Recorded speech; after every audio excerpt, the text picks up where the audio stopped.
Hi I am Vaishnavi and welcome to streaming science. तो मैं लेके आई हूँ रिप्रोडक्शन चैप्टर से वीडियो जो शॉर्ट है लेकिन वेरी इंपॉर्टेंट मोस्ट इम्पॉर्टेंट है। तो चलिए हम बिना टाइम वेस्ट किए देखते हैं। सबसे पहले तो हम ये देखेंगे कि reproductions, what is the reproductions. That means productions of springs and progenesis by organ similar to them self, मतलब अपने जैसे ही संतति उत्पन्न करने की प्रक्रिया को हम रिप्रोडक्शंस कह देते हैं। ठीक है, अब हमने देखा है asexual reproductions and sexual reproductions, तो अभी हम उसको नहीं देखते हैं, हमने ह्यूमन रिप्रोडक्शंस पढ़ना है इस चैप्टर में, तो हम उसके बारे में देखते हैं। This is non defining properties, ये नॉन डिफाइनिंग प्रॉपर्टीज़ को शो करती है। एंड ह्यूमन रिप्रोडक्टिव सिस्टम क्या होता है, बहुत सारे ऑर्गन मिलके एक फंक्शन करते हैं और परफॉर्म करते हैं एक जैसे वर्क, उसी को हम क्या कह देते हैं, सिस्टम कह देते हैं। तो ह्यूमन रिप्रोडक्टिव सिस्टम में क्या क्या चीज़ें पाई जाती है, सबसे पहले तो हम ये देखेंगे कि इसकी ओरिजिन मीजोडर्मल ओरिजिन से ये बना हुआ है। ठीक है, अब मीजोडर्मल क्या होता है, एंडोडर्मल क्या होता है एंड एक्टोडर्मल्स क्या होता है, इसके बारे में हम एम्ब्रियोनिक डेवलपमेंट पढ़ेंगे तो हमें अच्छे से समझ में आएगा। चलिए हम देखते हैं कि नेक्स्ट पॉइंट है कि human show sexual dimorphism. Sexual dimorphism का मतलब होता है कि हम अंतर कर सकते हैं, क्लियरली विजन कर सकते हैं कि मेल है और ये फीमेल है, this is male and this is females.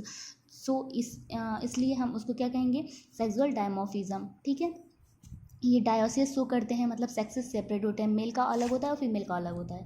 ठीक है, इवेंट्स ऑफ सेक्सुअल रिप्रोडक्शन, अब ये क्या होता है, ये कौन सी टर्म है। तो सबसे पहले हम इस चैप्टर को पढ़ने से पहले हम इसमें देखेंगे कि टर्मिनोलॉजी मीन्स बहुत सारे ऐसे टर्म आएंगे जिसका मतलब हमें समझ में ही नहीं आया, हवा ही नहीं लगी। तो जब तक हम इस टर्मिनोलॉजी को नहीं पढ़ेंगे पहले, हमें आगे समझ नहीं आएगी, इसलिए हमको इसको पढ़ना बहुत ज़रूरी है। सबसे पहले तो हम ये देखेंगे कि गैमेटोजेनेसिस क्या होता है। ठीक है, फॉर्मेशन ऑफ गैमेट, जब गैमेट्स का फॉर्मेशन होता है उसे हम गैमेटोजेनेसिस कहते हैं।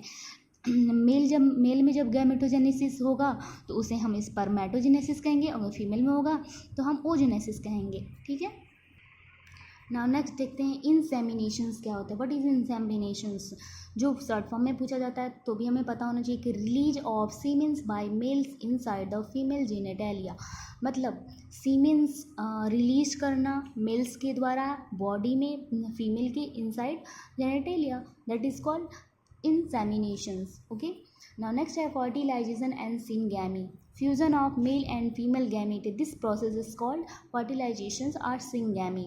Okay, and then formation of zygote, जब फर्टिलाइजेशन या सिंगैमी होता है, मेल और फीमेल का फ्यूजन होता है, तब हमारा जाइगोट बनता है। ठीक है, इन प्लांटेशंस क्या होता है, attachment of blastocoel with endometrium of uterus, uterus की इंडोमेट्रियम लाइनिंग में ब्लास्टोसिस्ट, जब फर्टिलाइजेशन के बाद ब्लास्टोसिस्ट बनता है तो क्या होता है, वो उसमें अटैच हो जाता है, उसी प्रक्रिया को हम इन प्लांटेशंस कहने लगते हैं। जेस्टेशन पीरियड क्या होता है, प्रेगनेंसी पीरियड, प्रेगनेंसी जब हो जाती है तो उसी को हम जेस्टेशन पीरियड कहने लगते हैं। Parturition, delivery of baby, baby का जैसे ही डिलीवर हो जाता है उसी प्रक्रिया को हम पार्चुरेशंस कहते हैं। सो आज के लिए बस इतना ही। ये टर्मिनोलॉजी आपको आगे बहुत बहुत ज़्यादा हेल्पफुल होने वाला है, तो इसको अच्छे से पढ़िए और ध्यान से समझ लीजिए इस चीज़ को। ठीक है, आज के लिए बस इतना ही। Thank you for watching this video. अगर आपको अच्छा लगे तो लाइक करें, सब्सक्राइब करें।